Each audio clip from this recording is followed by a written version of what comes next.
The first light of the sun broke through the night, spreading across the plains.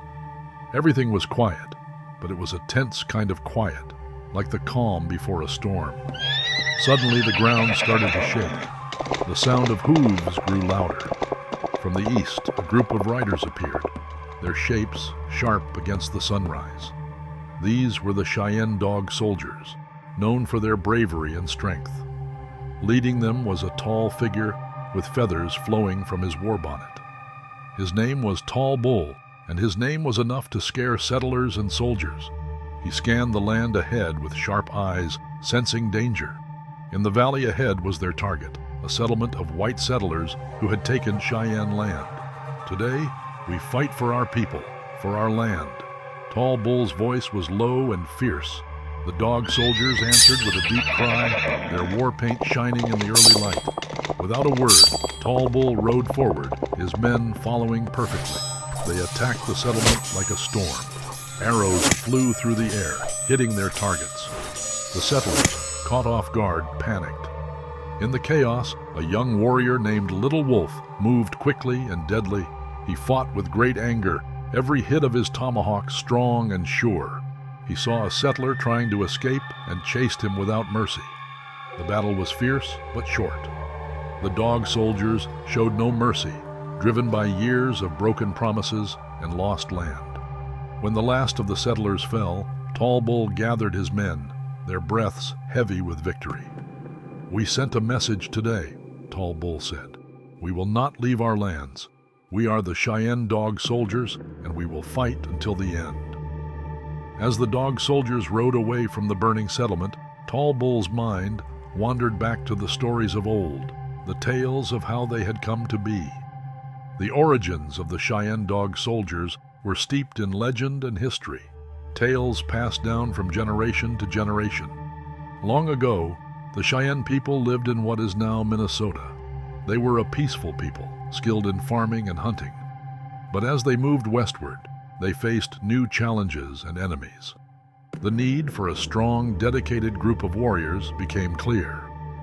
One of the most important stories in Cheyenne history is the legend of Sweet Medicine. Sweet Medicine was a prophet and leader who had a vision that shaped the future of the Cheyenne. He traveled into the Black Hills, where he found a cave. Inside that cave, he received visions and teachings that would guide his people. Join our tribe and hit subscribe. Don't miss out on the wisdom and epic Native American stories. Now let's continue. In these visions, Sweet Medicine saw the need for organized military societies to protect and maintain order among the Cheyenne. Though the dog soldiers would come later, his teachings laid the groundwork for their formation. The actual formation of the dog soldiers is tied to another powerful legend. It is said that a man, desperate to protect his people, decided to take action when no one else would.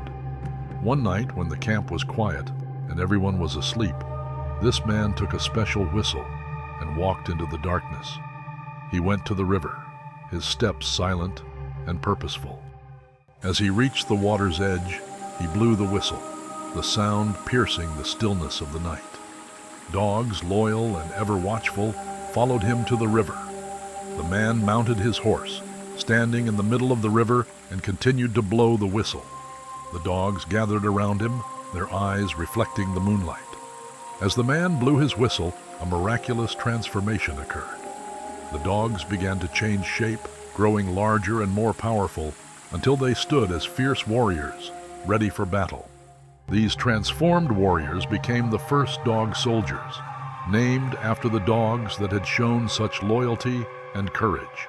The man's bravery and the magical transformation symbolized the spirit of the dog soldiers, loyal, fearless, and ready to defend their people at any cost.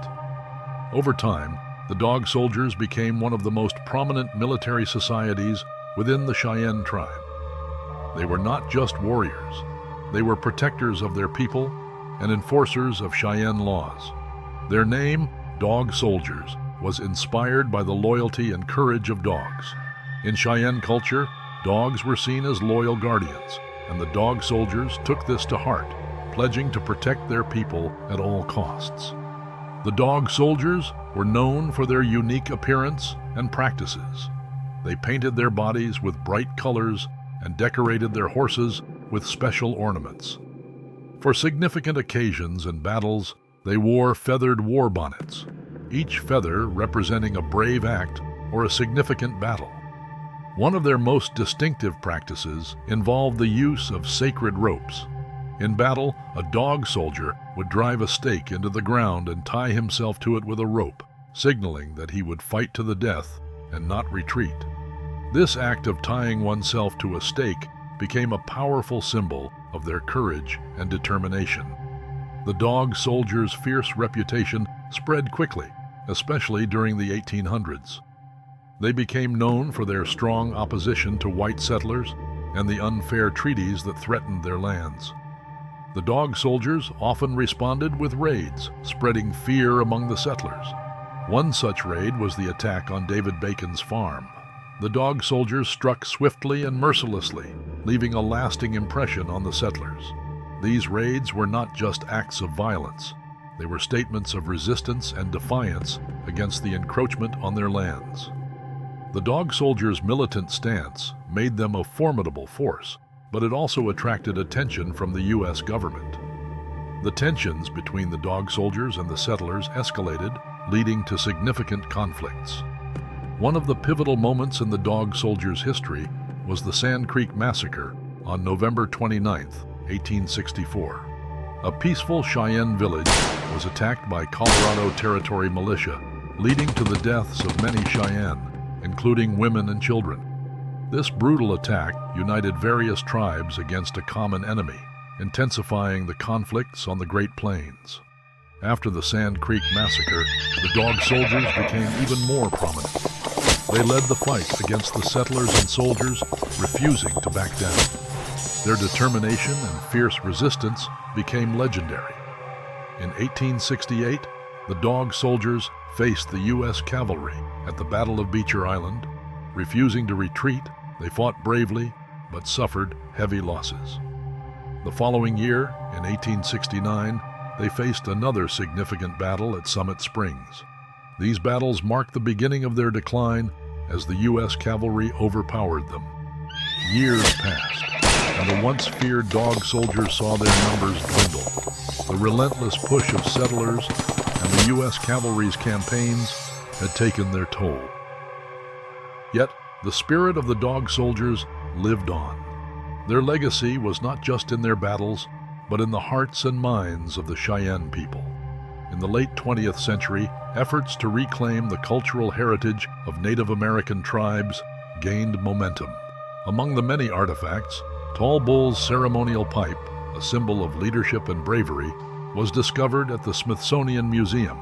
This sparked a movement for cultural repatriation, leading to the National Museum of the American Indian Act in 1989 and the Native American Graves Protection and Repatriation Act in 1990. These laws allowed tribes to reclaim their sacred artifacts and human remains, restoring a sense of dignity and heritage. The dog soldiers' legacy continued through modern Cheyenne military groups who kept their traditions alive. They honored the past, remembering the bravery and sacrifices of those who fought before them.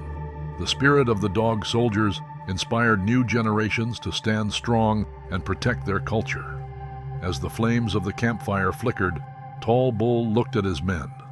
Though many battles were behind them, the fight for their people's future continued.